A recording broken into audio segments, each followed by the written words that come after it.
Hi guys, welcome to my review of the FlipEars Aegis.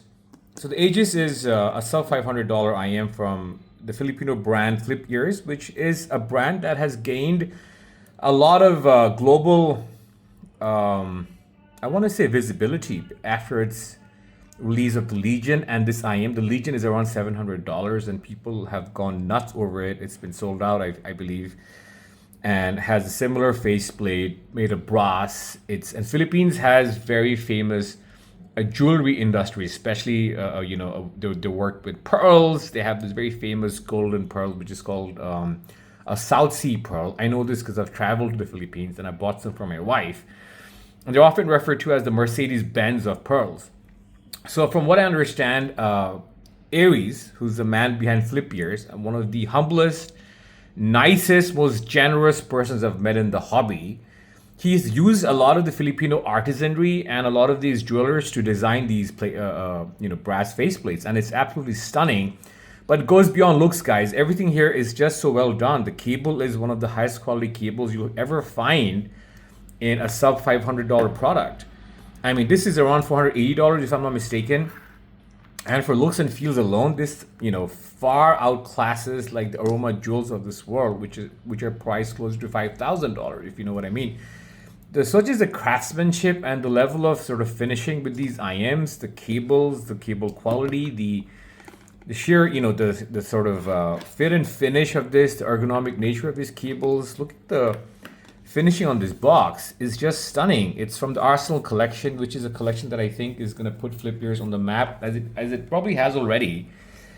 So this is a single dynamic driver product, guys, and it has this proprietary, what they're calling the earthquake. I was going to say earthquake, which would have been an interesting name for a cake. It's got the earthquake bone conduction system, and I've heard a lot of other manufacturers at CanJam Singapore praise Aries and FlipEars for the way they've done their bone conduction system, because it's pretty unique.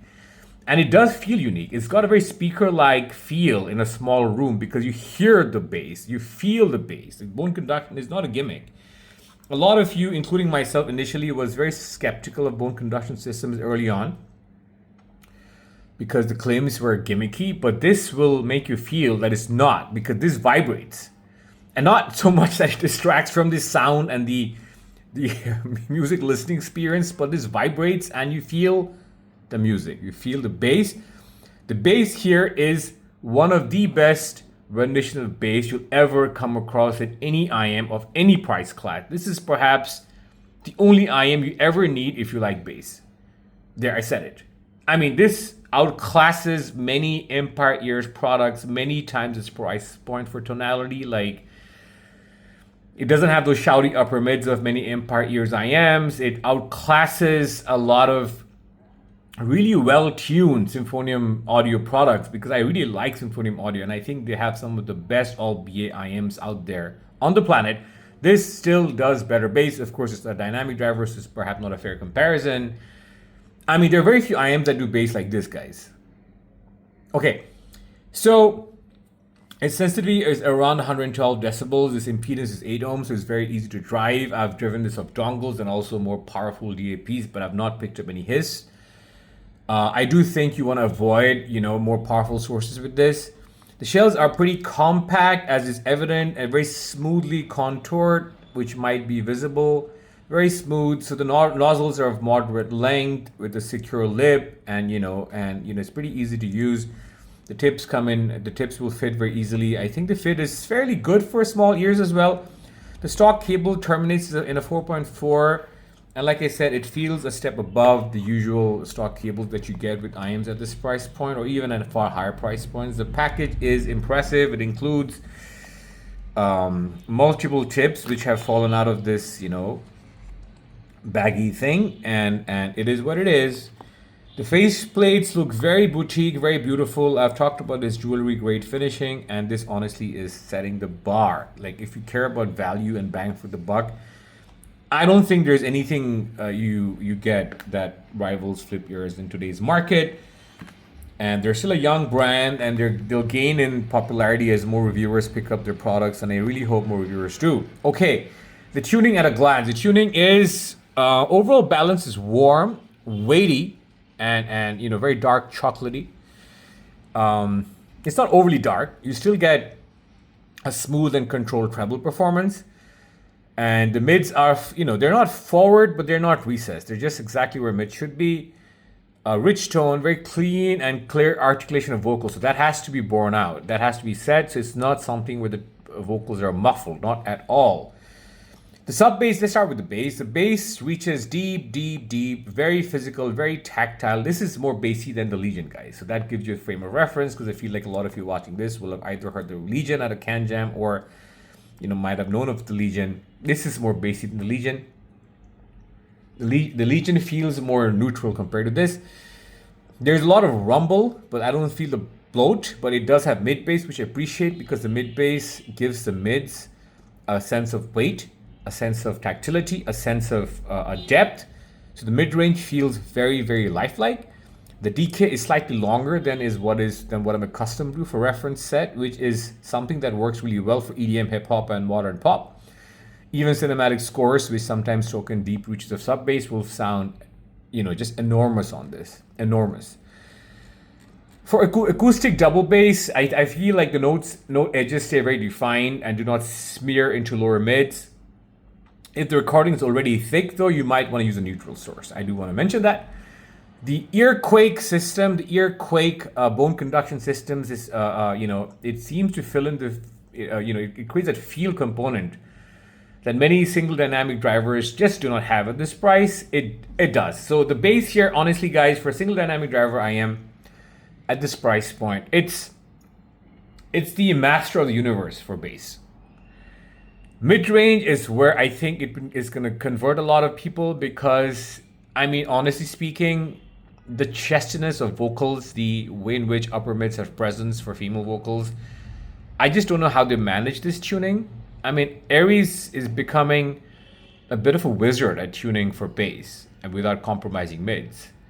And he continues to do that here, guys. The mids are just very lifelike, very beautiful, and I just love the mids here.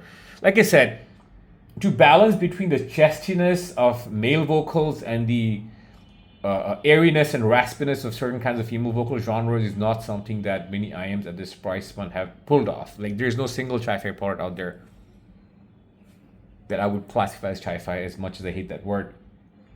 When it comes close to this sort of balance between female vocals and male vocals, the vocals are just a masterclass on this. A lot of micro nuances and micro details and resolution in the mids as well. It feels very lifelike and is intimate when the track calls for it, and it's not very intimate and somewhat far out there when the track calls for it. Like a lot of Dire Straits tracks, I think you'll see vocals coming in from a distance and is able to recreate the distance of the mid-range performance very, very well. And if you listen to Eric Clapton, the guitars and strings sound very lifelike and very, very romantic. Then if you switch to Chris Cornell's vocals, which are very transcendental and airy and breathy, it recaptures that air in Chris Cornell's vocals very well. If you listen to, let's say, grungy vocals like, let's say, Kurt Cobain, it captures the sort of anguish in Kurt Cobain's voice very well. And in the entirety of Seattle grunge scene, I've tried with this and I loved it. I can't rave enough about the mid-range here, guys. Mid-range and bass here are just phenomenal. While the treble is still very clean and controlled, but relaxed. You do get upper energy, which is what it does really well. So it just does, it sort of drops the lower treble, so you don't get fatigue, but it does have some energy in the upper treble. So you get air, you get space, and you get this perceptible sense of resolution.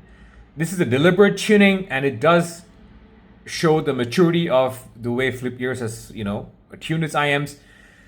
So cymbals sound very lifelike, right? And there's no extended sizzle or, muted sizzle. It's just lifelike. And like I said, Chris Cornell's vocals is a very good test for air, because the vocals just soar above you. And it's not bright. Moving on to technicalities, I think the staging here is masterclass for its price. It's very wide and deep. A lot of air around instruments. So the sense of scale is one of its strong suits, and I think that's coming through both because of the way the upper treble is tuned and also because of the way mid-range is a lot of flesh and body. So you do get somewhat taller images in a grandiose sounding stage. and the layering holds up as a result as well. I think the macro dynamics and microdynamics are also impressive, especially macro, because it's very, very bassy and punchy, and yeah, the punch and slam, it hits like a truck. And honestly, this is just one of the IMs you want to have around you for sessions. I mean, if you like showing off at the gym, this is great. If you like just generally, if you're a more private person and just like seeing things that are pretty and bassy and beautiful and colored, then it's also something you should get. I talked about source pairing. I would recommend neutral clean dongles and DAPs like from Kine and from the RU9 or RU6 family. I would not recommend i5 because they sound thick. Hibby is quite good for sounding clean and transparent, so that's also in play for this. Sony is a bit thicker, but Sony is still great with this. And in terms of tips on cable rolling, I liked a wide bore tips with this because it does open up, the soundstage a bit, but the nozzles are not very big, so most tips will work with this. I would not recommend cable rolling because this cable is such a beautiful aesthetic match. I would recommend keeping this cable. So this is just a masterclass IM, guys. This is just a masterclass IMs, and I can't honestly praise this enough. Aries Sales has produced one masterclass IM after another, and the Legion was one of the best IMs, sub $1,000, rivaling many IMs in the sub $1,500 price point. Because see, with IMs, guys, you're not guaranteed technical performance, I feel, because if you take a Symphonium Audio IM, you sometimes get a greater sense of technical performance from a Crimson than you do get with, let's say, far higher priced IMs. For example, I do know of certain brands that even at significantly higher price points do not give me the level of technical performance that many $1,500 IMs do. So IMs can get tricky. In fact, audio can be tricky, right? Because you don't always get what you pay for. You do a lot of the times, but not always. So you want to be mindful of those occasions when you don't get what you pay for, right? But with FlipEars, you always get what you pay for. And I've reviewed a lot of the higher end stuff, the Arta and the others. So do check out my other reviews of FlipEars. I think they're overall a very consistent and humble brand that's really trying to do the best they can with giving you bang for the buck and making their money in the most honest way possible.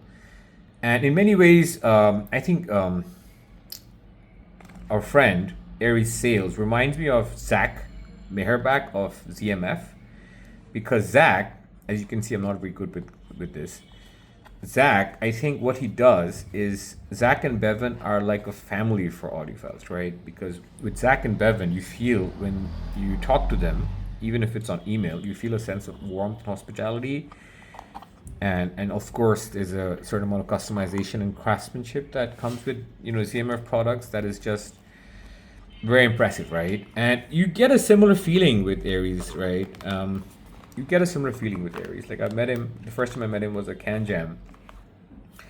And honestly, guys, I was just blown away with how nice these people are. And I'm not biased because they're nice, at least I hope not. But these are some fantastic products, guys, with this beautiful vintagey feel. So thank you for watching, guys. I recommend the Aegis without a slightest iota of hesitation. And I think you would love it if you like bass and mids. Thank you for watching. Stay tuned for the next one. Bye-bye.